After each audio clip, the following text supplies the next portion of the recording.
They had the biggest guns, the fastest helicopters, the most devastating artillery barrages, and the largest expeditionary force ever deployed to Southeast Asia. Yet, in the steaming triple canopy jungles of Vietnam, the United States Army was bleeding to death, one noisy, predictable patrol at a time. They marched in column formations, drilled for the plains of Europe. Metal clanged against metal with every step. Radios crackled with clear voice traffic carrying kilometers through still air. Officers shouted orders that bounced off vines and leaves. Hueys thundered overhead, broadcasting every movement to anyone with ears. The Viet Cong didn't need sophisticated SIGINT. They could hear the Americans coming from half a kilometer away. Then they simply vanished, or worse, waited in perfect killing positions. A platoon would enter what looked like empty green. 30 seconds later, the world exploded from every direction at once. By the time gunships arrived, the attackers were already ghosts again. They left only blood, spent brass, and screaming wounded. Ambush rates on some American patrols reached 40% by mid-1966. 4 out of 10 missions ended in enemy-initiated contact on terms chosen entirely by the other side. Morale cracked under the weight of fighting an enemy that was never there when you looked, and always there when you didn't. While entire companies stumbled blindly into death traps, another force was already operating in the same blood-soaked provinces. A small number of American soldiers who moved like smoke, who killed without muzzle flash betraying their position, who disappeared before the enemy could even count the bodies. The Viet Cong didn't just fear them. They began to avoid whole grid squares where these men had been reported. They whispered an old name that carried more terror than any American bomb. Rung Ma, forest ghosts. Their kill ratio was so lopsided that early reports were dismissed as typographical errors. For every Green Beret lost, between 12 and 18 enemy fighters never returned to their units. And the Pentagon brass simply refused to believe the numbers at first. Who were they? A handful of Green Berets, detachments of the 5th Special Forces Group, who had already learned in the Malayan emergency and early Laotian operations what most of the U.S. Army still refused to accept in 1966. Conventional tactics do not work in triple canopy jungle against an enemy that treats silence as a weapon. These were not large formations, 4-man, sometimes 5-man teams so small that conventional officers laughed when they first heard the patrol size. Teams that achieved strategic effect battalions could not replicate. And here is the bitter irony few outside the inner circle of special forces ever fully understood. The Green Berets hated working with the Australian SAS. Whenever joint operations were forced upon them, the Australians, for all their Malayan experience, consistently broke the one cardinal rule that kept Green Beret teams alive: absolute, religious, noise and light discipline. Australian patrols moved too fast. They left visible trails. They allowed metal-on-metal contact. They talked when they should have remained mute. They smoked when they should have breathed through their noses. More than once, a meticulously planned, long-range reconnaissance patrol was compromised because an attached Australian element could not, or would not, match the glacial, insect-crawling patience required to remain invisible for 72 hours straight. Green Beret detachment commanders quickly learned the hard lesson. Bring Australians, and you increase your signature. Operate alone, and you survive. By late 1966, the contrast was already stark and embarrassing. While American line companies bled in reactive firefights, Green Beret recon teams were returning deep intelligence, guiding B-52 arc-light strikes onto previously untouchable supply caches, and quietly dismantling Viet Cong logistics, one reverse-tracked footprint at a time. This is the story of how a tiny cadre of American special operators humiliated both their enemy and, unintentionally, much of their own conventional military establishment. How they turned the jungle from a death trap into their greatest ally, and how the brutal, silent discipline they mastered would later rewrite the DNA of every elite U.S. Special Operations unit that came after them. Let's go back to the beginning, to the moment the first Green Beret long-range patrols stepped off the aircraft at Nha Trang and began rewriting the rules the rest of the Army still refused to learn. Part 2. In early 1966, the first dedicated long-range reconnaissance detachments of the 5th Special Forces Group began arriving in strength at forward bases across Phuc Thi and surrounding provinces. They carried no fanfare, no press releases, just quiet men stepping off C-100s with faded tiger stripe fatigues already treated with local plant dyes, packs stripped to bare essentials, and eyes that had seen this kind of war before. Most of these Green Berets were not new to Southeast Asia. Many had rotated through classified cross-border operations in Laos under 77th/8231st/5th SFG-A cover, or had earlier experience advising Montagnard and Hmong irregulars. A smaller but critical corps had direct institutional memory from the winding-down British-led campaign in Malaya, 1948 to 1960, where Commonwealth Special Forces, including early Australian SAS, had spent 12 years learning exactly how communist jungle insurgents think, move, hide caches, and melt away after contact. The Americans absorbed those hard-won lessons and improved on them. They understood one foundational truth the rest of MACV still rejected. The jungle is not the enemy. Ignorance of the jungle is the enemy. Heat, humidity, insects, rain, vines, mud. None of these are inherently hostile if you know how to exist inside them rather than fight against them. The vegetation can hide you. Animal and insect behavior can warn you. Natural patterns can feed you, water you, and guide you when maps and compasses fail under triple canopy. Treat the environment with respect, and it becomes the most powerful ally a small team can have.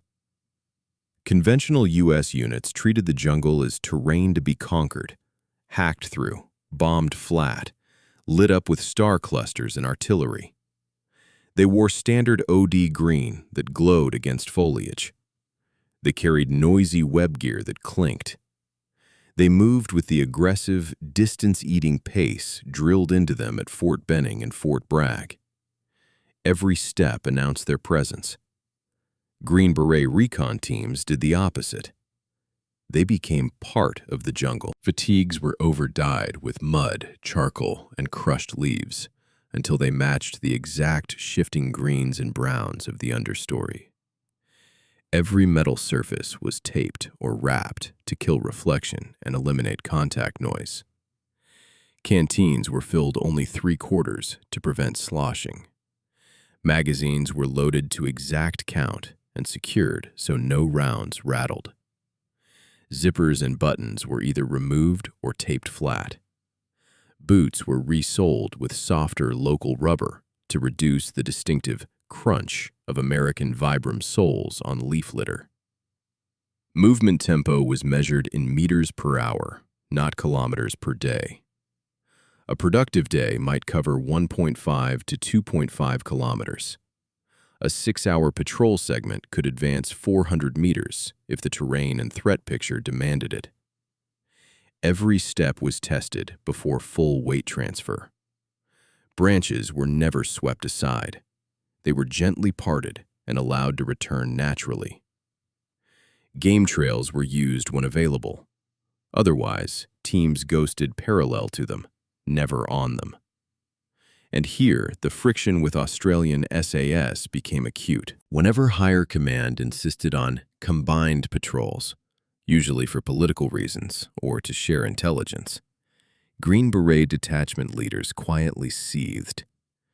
The Australians, for all their Malayan pedigree, operated on a tempo and discipline profile that was simply incompatible with true, deep penetration stealth. Australians moved faster, sometimes 2 to 3 times the Green Beret pace.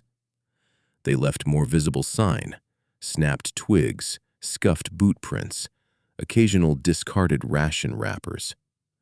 They allowed short, low-volume conversations during halts. They smoked during rest periods, because the patrol is static anyway. They carried slightly heavier personal loads, including more ammunition for sustained firefights, a doctrinal holdover from expecting to fight their way out rather than vanish. To a Green Beret LRRP team, every one of those habits was a signature increase that multiplied risk exponentially. A single cigarette ember drifting on the wind could compromise 72 hours of perfect invisibility. A 200-meter-per-hour speed differential could drag the entire patrol into terrain where escape routes narrowed and bird alarms became unavoidable. After 2 compromised joint patrols in as many months, one ending in a near-miss contact that forced premature extraction by Huey, another where an Australian flank security man stepped on a dry branch loud enough to scatter an entire NVA platoon, Green Beret commanders began refusing combined operations unless ordered in writing by group level. The internal memo was blunt. Attachment of Australian elements increases patrol signature by an estimated 300 to 400%. Recommend future taskings remain unilateral unless politically unavoidable. Stealth remains the primary survivability factor. Speed and noise discipline are non-negotiable. The Australians were professionals. They were brave. They were effective in their own context. But in the ultra-low signature game the Green Berets were playing, the SAS simply could not, or would not, match the required level of monastic discipline. So the Americans stopped inviting them. Alone, the Green Beret teams began producing results that defied conventional analysis. One 4-man detachment located a major COSVN way station cache complex after 41 hours of reverse tracking from a single fresh sandal print. They called in an arclight strike that erased 180 tons of rice, ammunition, and medical supplies without ever firing a shot themselves. Another team shadowed an NVA battalion headquarters element for 86 hours, mapping guard rotations, supply routes, and radio antenna positions. The intelligence enabled a precise Cobra gunship strike that decapitated command without alerting the main body. A third patrol established a week-long OP overlooking a major trail nexus. They watched 214 enemy soldiers pass, counted weapons, noted unit patches, timed intervals, and withdrew without detection. That single sitrep shaped divisional operations for the next month. The numbers told the story no briefing slide could hide. Small Green Beret teams were generating intelligence and inflicting disruption at a tempo and efficiency that entire line battalions could not approach. And they were doing it while suffering casualty rates an order of magnitude lower than conventional units operating in the same AO. The contrast was impossible to ignore, and deeply uncomfortable for a military built on the premise that mass and firepower win wars. What separated Green Beret long-range patrols from every other unit in Vietnam was not equipment, not firepower, not even training volume. It was tradecraft elevated to doctrine. Concrete, teachable techniques that turned 4 or 5 men into a force multiplier no battalion could match. Patrol size was fixed, 4 men optimal, 5 maximum. Each man carried cross-trained redundancy. The patrol leader navigated and commanded. The scout read sign and moved point. The radio operator handled comms and demolitions. The medic doubled as rear security and trail watcher. A 5th man added firepower and extra eyes, but never became standard. More bodies meant more noise, more scent, more footprints. Noise discipline was absolute, almost fanatical. No metal touched metal without deliberate padding. Every piece of kit was shaken, taped, retaped, and tested in silence before insertion. Canteens 3/4 full, rifle slings removed or wrapped, grenade spoons taped down. Even breathing was controlled. Shallow, nasal, never through the mouth to avoid the faint hiss that carries on still air. Movement was not walking. It was infiltration by calculated increments. A typical American patrol might cover 8 to 12 kilometers in a day. A Green Beret team considered 2 kilometers in 6 hours productive progress. Each foot placement tested with the toe before weight transfer. No branch pushed aside, parted gently with the back of the hand and released to spring back naturally. Obstacles bypassed or threaded through natural gaps. Speed was irrelevant. Detection was death. Patience was not virtue. It was survival mathematics. Halts lasted hours. Teams froze in place for observation, sometimes motionless for 4, 6, 8 hours, while mapping enemy patterns or waiting out a passing column. Muscles cramped. Insects crawled across faces, into ears, down collars. Sweat pooled and burned eyes. The urge to shift, scratch, or sigh was crushed by conscious override. Any involuntary twitch could trigger bird alarms or monkey chatter that betrayed position kilometers away. Tracking bordered on forensic science. Reverse tracking was the signature technique. When fresh sign was found, teams followed it backward, toward origin, not destination. A single sandal print could lead to a rest halt, then a cache, then a base camp the enemy believed untouchable. Disturbed spiderwebs rebuilt overnight meant passage within 12 hours. Crushed vegetation at specific heights revealed enemy stature and load. Mud splatter on leaves showed direction and caution level. Footprint depth indicated heavy packs or wary movement.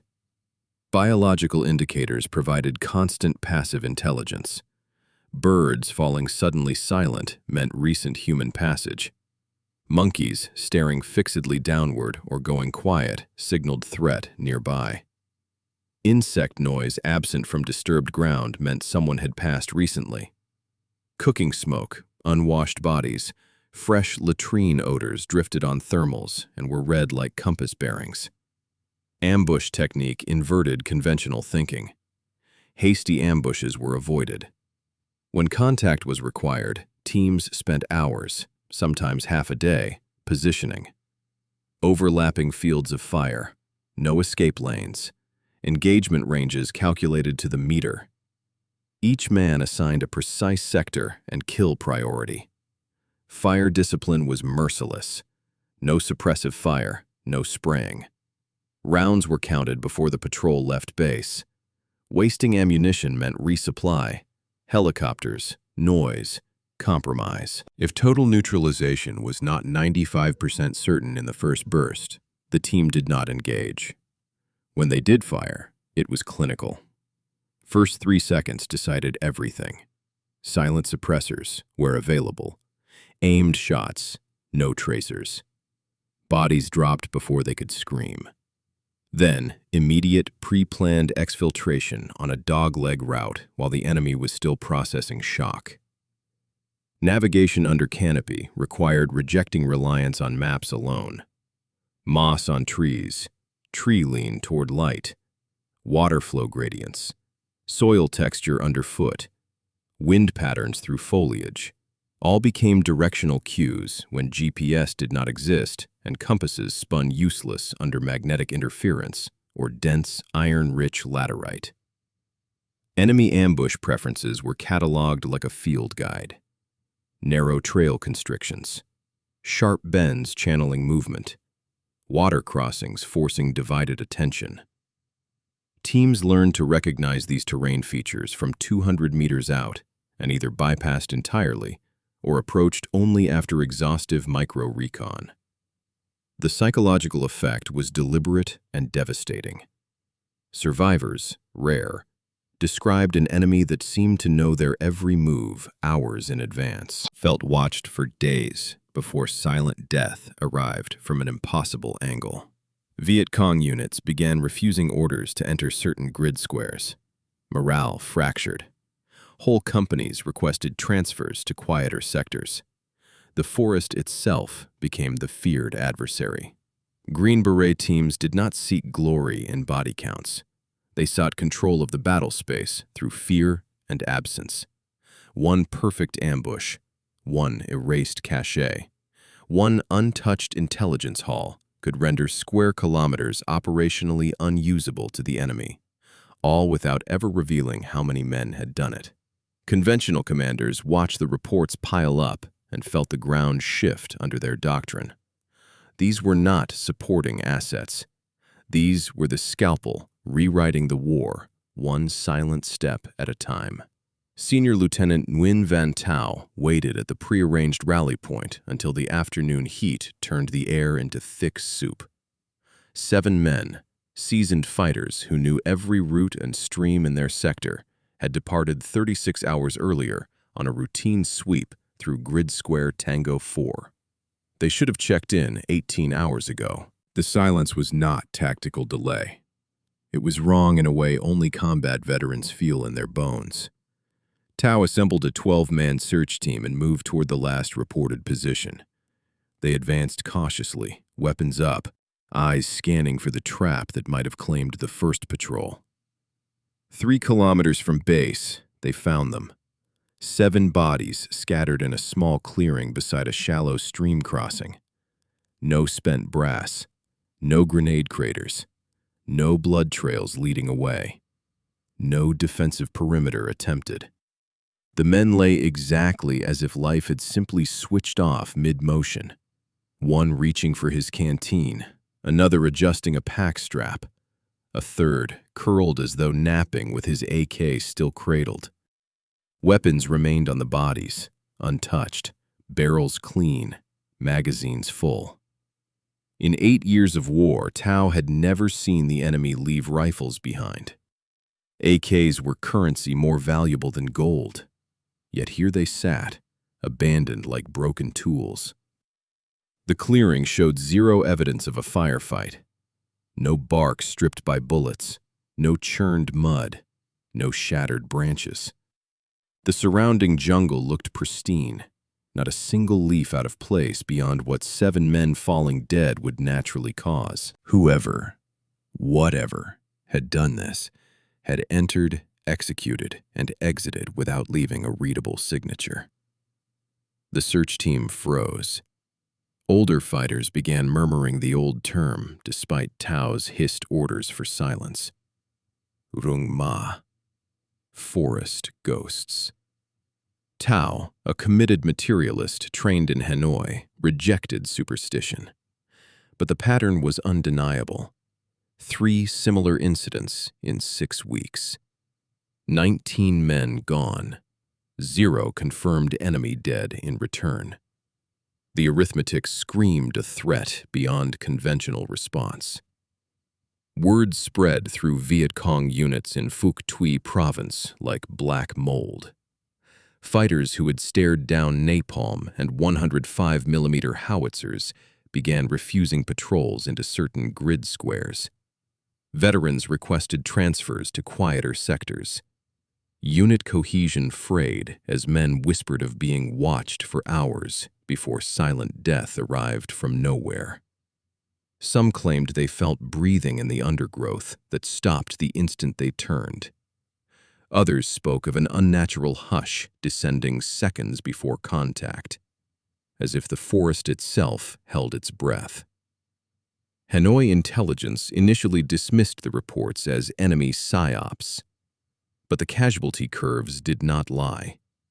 Patrol loss rates in affected zones approached 20%. Operational tempo dropped measurably. The ghosts were achieving strategic denial without massing forces or calling artillery. What the Viet Cong never understood was that this terror was engineered. Green Beret teams did not merely kill. They designed encounters to maximize uncertainty. They struck from angles that defied prediction.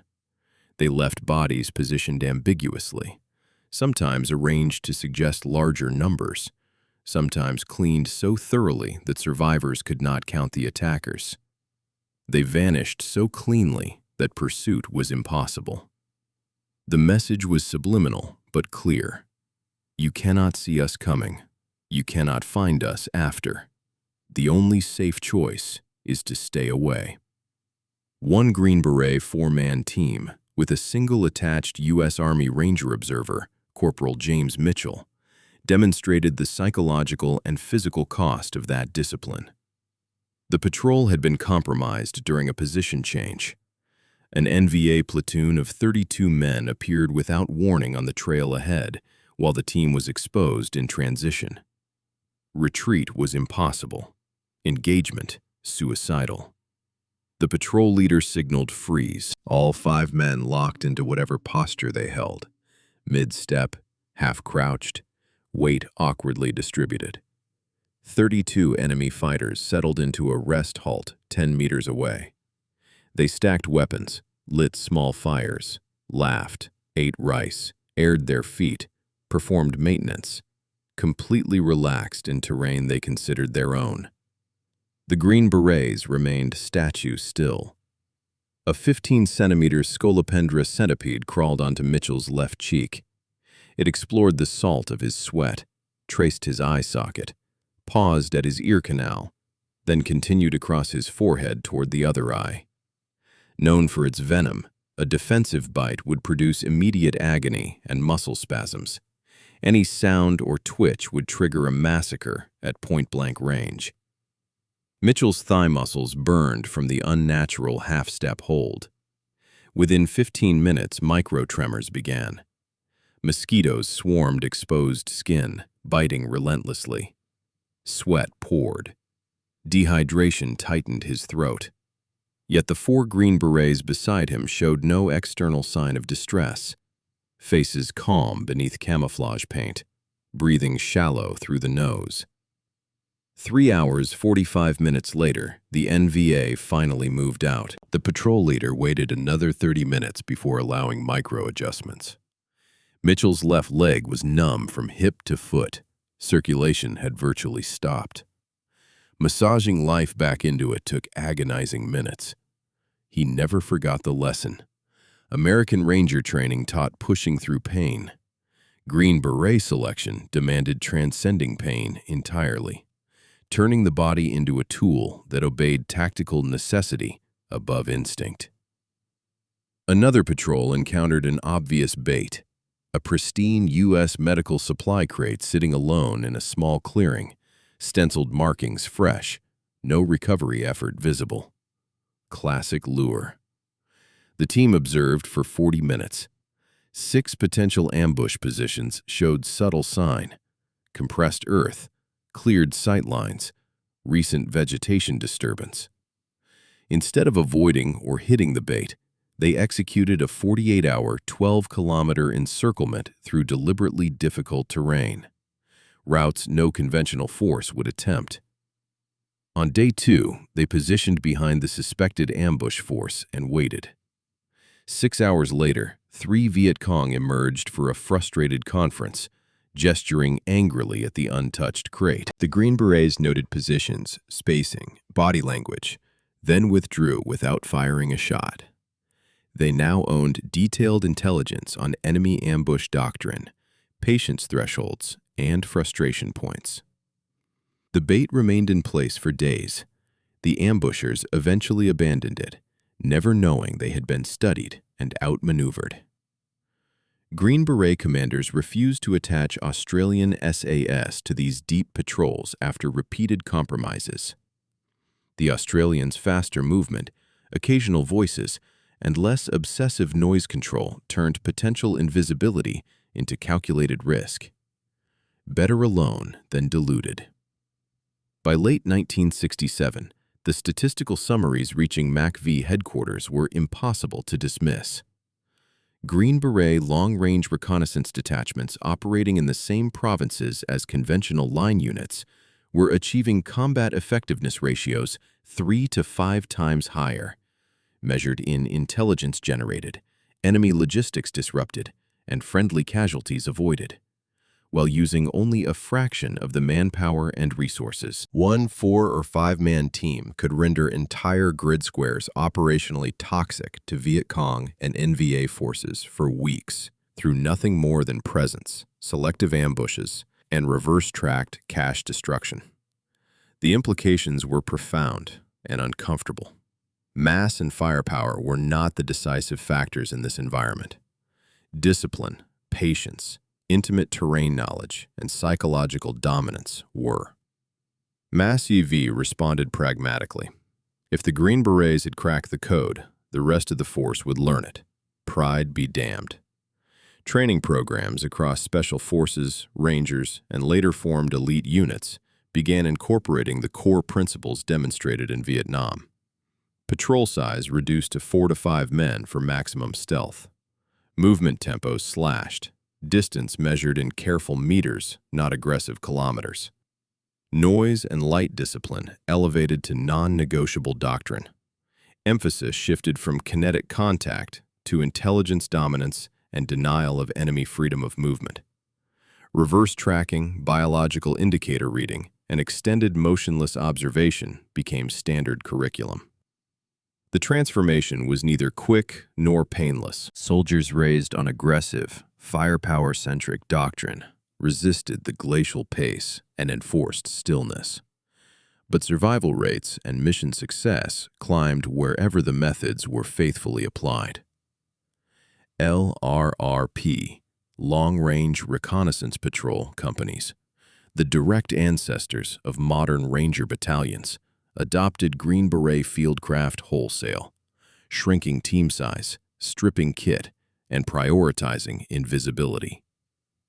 When Colonel Charles Beckwith founded 1st SFODD, Delta Force, in the late 1970s, he drew heavily on his own observations of small-team jungle operations and on the patient, autonomous philosophy proven by Green Beret detachments in Vietnam. British SAS influence was acknowledged, but the operational DNA, especially the ultra-low signature movement, extended freeze positions, and intelligence over kinetics calculus, came straight from 5th SFGA experience in Southeast Asia. Naval Special Warfare followed suit. SEAL platoons that once favored direct action raids began integrating prolonged reconnaissance, minimal signature infiltration, and restraint in contact. Lessons distilled from Green Beret patrols that let viable targets walk away because engagement would compromise the bigger picture. The 75th Ranger Regiment, formalized in 1974, embedded these same principles into its reconnaissance doctrine. Ranger School added modules on silent movement, insect endurance, and terrain reading that would have been unrecognizable to pre-Vietnam instructors. Across the special operations community, the shift was permanent. Small teams of hyper-disciplined operators could achieve strategic effects that entire divisions struggled to replicate. Special operations transitioned from tactical support to a core strategic capability, a change justified by the quiet proof delivered in Vietnamese jungles. The methods proved exportable. In Afghanistan during the 1980s, U.S.-backed mujahideen were trained in supply line interdiction, patience-based ambushes, and psychological attrition.